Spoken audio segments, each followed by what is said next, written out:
bukan tahanan biasa narapidana karena saya terlibat dengan kekerasan. Dan saya terus bertumbuh dari satu kekerasan kepada kekerasan yang lain. Saya tergabung dalam satu sindikat gangster yang cukup terkenal di Jakarta.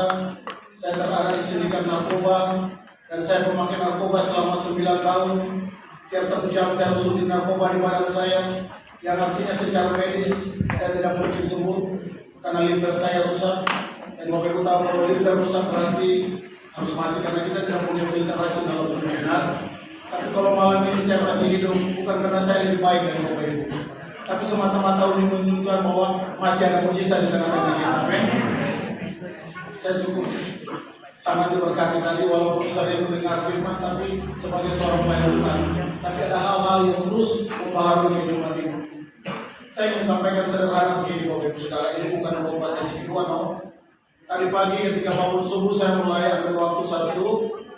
Tiba-tiba di dalam 2 sampai 1 ayat 8 ayat 10 Bapak Ibu nanti bisa baca di rumah. Di situ diceritakan tentang bagaimana Saul dan anak-anaknya mengalami peperangan dan Saul dibunuh. Dan Alkitab menulis dia berperang dengan orang Filistin, benar? Tapi yang membunuh dia itu bukan orang Filistin, tapi orang Amalek. Lalu di sini tiba-tiba saya mendapat sebuah rema, saya diajar sederhana. Bapak Ibu ingat, ketika Samuel berkata kepada Daud daripada Saul, mari kita akan teguhkan jabatan raja atasmu, tapi ada satu syarat, engkau harus pergi dan membunuh orang Amalek, benar? Tapi Alkitab menulis Saul tidak melakukan itu, agak dia sembunyikan. Dan aku mohon maaf kalau tidak berapa sebab itu saya selama 16 tahun saya tidak pernah merubah topik khotbah saya selalu bicara tentang holiness, kekudusan. Walaupun saya belum terkenal, tapi saya selalu berusaha untuk hal itu karena ini penting. Berani 12 dan 14 bilang tanpa kekudusan tidak seorang pun melihat kemuliaan Tuhan. Amin. Singkat cerita, saya bertumbuh dari keluarga yang notabene menyembah berhala, Bapak Ibu Saudara. Saya anak ke-14 dari 14 bersaudara. Kami keluar 5 pasang, jadi mama 5 kali belajar 10 orang. OE2 5 kali 10. Saya anak ke-14.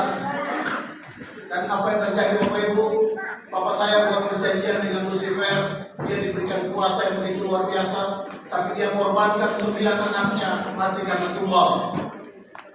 Bapak Ibu pernah lihat ada satu keluarga 9 orang mati berturut-turut? Jarang.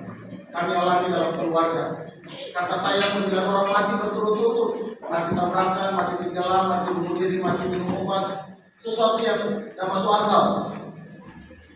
Tapi kalau hari ini saya boleh berdiri dan bisa melayani Tuhan bawa ke bangsa-bangsa, bukan karena sekali lagi hanya karena saya belajar untuk bagaimana meresponi kasih karunia itu, Bapak Ibu Saudara. Ini yang terpenting. Karena waktu kita bicara salib, kita bicara 2 hal. Kita bicara ketaatan dan kita bicara pengampunan. Itu harus ada dalam diri kita. Singkat cerita, saya mengalami pergumulan jatuh bangun yang begitu luar biasa. Saya terlibat dengan pembunuhan berapa kali. Saya masuk penjara ada banyak kali, Bapak Ibu hanya 5 kali saya jadi residivis. Dan Bapak Ibu kalau lihat ada ini tanda lahir guys ya. Dulu mama ambil 9 bulan dia pengen minum susu, cuma dia minum pas lampu mati, dia salah minum susu, dia minum tinta. Jadi pas lahir jadi begini Bapak Ibu. Jadi kalau Bapak Ibu lihat ada yang tato di tangan ini berarti mamanya dulu minum tinta.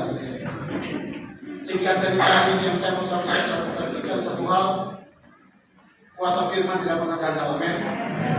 Tinggal bagaimana pilihan kita hari ini. Dokter bilang saya tidak mungkin sembuh dari narkoba. Bapak Ibu, saya sembuh dari narkoba tanpa satu obat dokter yang secara medis itu tidak mungkin. Saya berdampingan dengan dokter mengadakan sosialisasi untuk narkoba. Benar secara medis dia punya ilmu knowledge, tapi dia tidak mengalami hal seperti yang saya alami. Saya dari penjara ke penjara, saya keliling penjara Indonesia hanya untuk membawa sebuah pesan ini, bahwa Tuhan mengasihi hidupmu, masih ada mujizat dalam hidup. Itu pesan grace, itu pesan salib. Jadi mari orang muda, bukan berarti orang tua tidak perlu mau. Orang muda, ada sebuah destiny yang ajaib dalam hidupmu. Makanya Yeremia 1 ayat 5 bilang apa? Sebelum aku membentuk engkau dalam rahimku, aku telah mengenal engkau. Dan sebelum engkau keluar dari kandungan, aku Tuhan telah menguduskan engkau. Aku telah menetapkan engkau menjadi nabi bagi bangsa-bangsa. Itu bukan kata pendeta, itu kata firman. Artinya tidak peduli engkau dari keluarga seperti apa, basicmu apa. Amin. Tapi untuk mengerti pesan ini, engkau akan menjadi kepala dan bukan menjadi ekor. Saya tutup dengan satu ayat. Firman Tuhan bilang begini, Mazmur 1 ayat 1. Berbahagialah orang yang tidak berjalan menurut nasihat orang fasik, yang tidak berdiri di jalan orang berdosa, dan yang tidak duduk dalam kumpulan pencemooh. Amin. Jangan dijadikan dunia ini, pergaulan sekalipun, mendefinisi hidupmu. Karena firman Tuhan berkata, Yesaya 43 tempat, engkau berharga dan mulia di mata Tuhan. Ini waktunya untuk engkau bangkit. Ini waktunya untuk engkau naik. Amin. Karena tahun ini adalah tahun berkat dalam hidupmu. Tahun ini tahun mujizat dalam hidupmu. Itulah yang saya alami Bapak Ibu Saudara.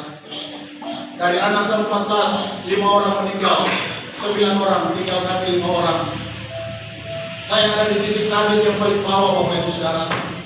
Jangankan makan nasi, makan bubur aja susah. Makan kadang-kala untuk makan saya harus pakai cara preman. Saya harus berhentikan mobil, itu pajak, baru saya bisa makan. Saya ada di titik bawah. Tapi ketika pesan firman datang, engkau harus bertobat. Saya tidak punya basic untuk kerja Bapak Ibu. Yang saya tahu hanya jualan narkoba. Saya pintar. Saya bisa ngasih obat ini saya pintar. Karena selama belasan tahun saya terlibat di narkoba. Saya ingin buka satu hal. Kami dulu di narkoba, sebelum barang itu diedarkan di pasaran, masternya itu dipersembahkan buat iblis, sesajennya bahasa sederhananya. Sehingga kalau ada 10 orang pakai narkoba, 8 pasti terikat karena ada roh di situ Bapak Ibu Saudara. Sehingga mari jangan coba-coba akan hal ini. Hanya karena kasih karunia Tuhan saya bisa dilepaskan dari hal itu Bapak Ibu Saudara. Hari ini 85-90% teman-teman gangster saya semuanya mati. Entah mati karena narkoba, entah mati di penjara, entah mati ditembak, entah mati dipotong. Padahal kita semua menikmati pesan yang sama. Saya bukan dari orang yang hebat Bapak Ibu Saudara, tapi saya tahu bagaimana untuk saya belajar merespon dikasih karunia Tuhan. Tuhan bisa bawa saya untuk pergi dari bangsa ke bangsa Bapak Ibu. 2004 saya masuk penjara yang kelima kali.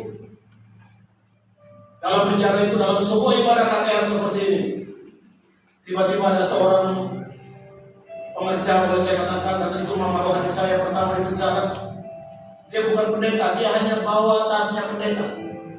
Selesai khotbah dia bilang buat saya, Cornelis, tadi Roh Kudus bicara buat saya, sekeluar engkau dari penjara ini, engkau akan pergi sampai ke bangsa-bangsa.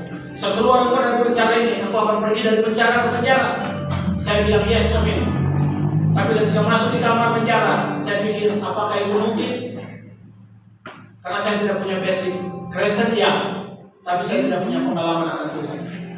Tapi hari ini Bapak Ibu Saudara, apa yang dinubuatkan 2004 itu tergenapi. Benar, saya belum pergi ke semua bangsa, saya baru pergi ke 4 negara, tapi buat saya itu cukup menggenapi apa yang Tuhan sampaikan di penjara. Hal yang sama, hari ini Anda tidak terikat, Anda bebas, harunya Anda lebih excellent daripada saya. Sekali lagi, apa yang keluar dari mulut Tuhan tidak pernah gagal.